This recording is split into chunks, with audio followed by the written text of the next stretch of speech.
Shalom and Bruchim Habayim, and welcome to Avat Ami Ministries Cheezok Emunah series. My name is Rabbi Yitzchak Shapira, and I'm your host of this program where we look at objections to the Jewish Messiah, and we try to determine and define who is the Jewish Messiah.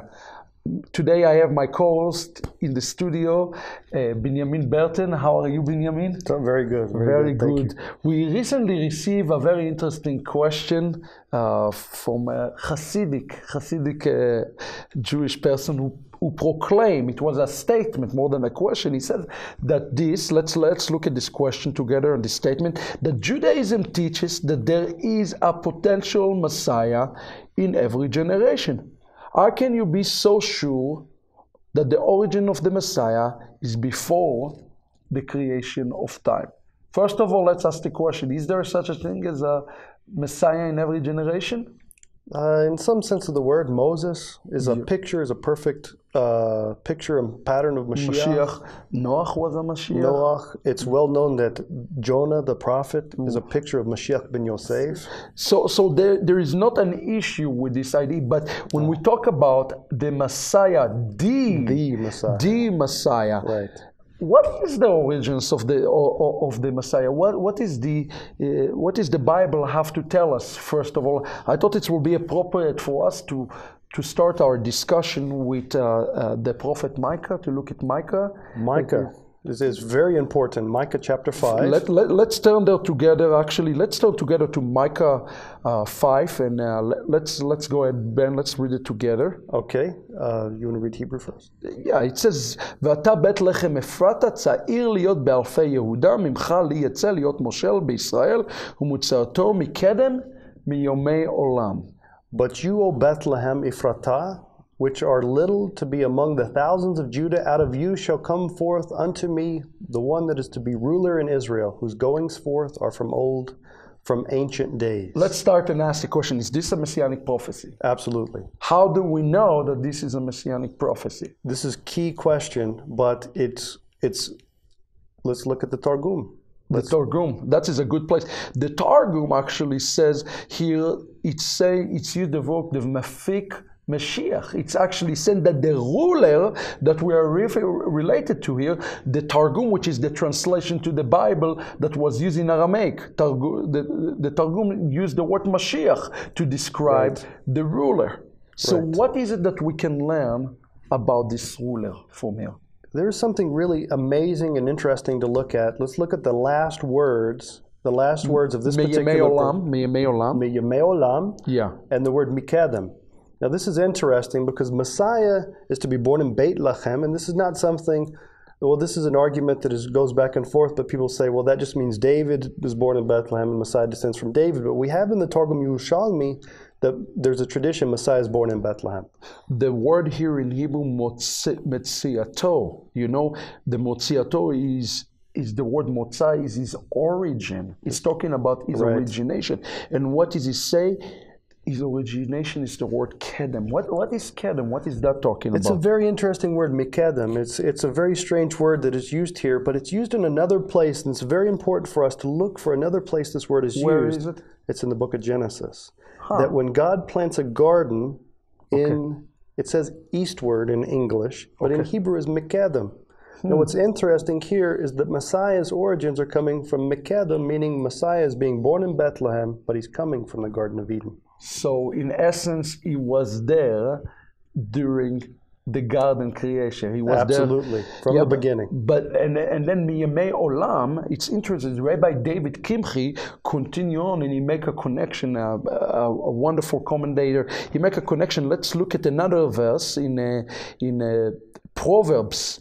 In the 8th chapter, let's real quick flip there, and it says there, I was set up from everlasting, from the beginning, or ever the earth was. So the way Rabbi David Kimchi, the Radak, understood this is the word Kedem to talk what about before the earth was formed.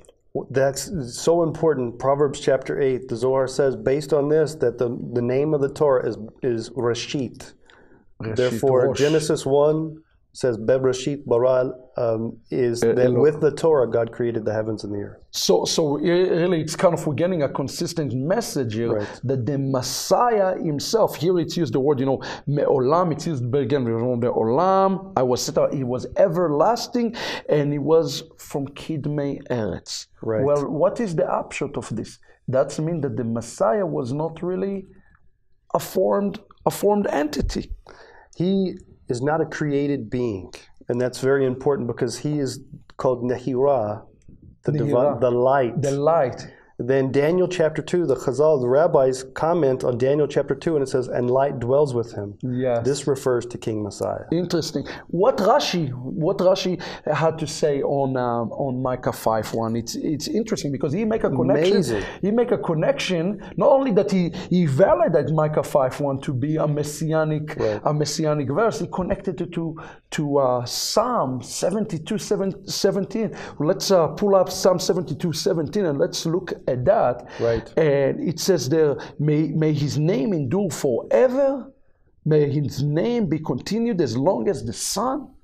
Right. May men also bless themselves by him. May all the nations call him happy. It's one interesting connection. He made a connection between this ruler, Messiah, to him. What can we learn about this? It's interesting. In English, it's rendered in a couple of different ways, but Lifnei Shemesh is before the sun. His name is Yinon. And so this is an amazing passage. So what is the word Yinon here? And some of the great rabbis have looked at this word. It's Yud, Nun, Vav, Nun. And one rabbi said if we change the Nuns for Heys, the name of the Mashiach, one of the secret names of Mashiach is Yud, Hey, Vav, Hey.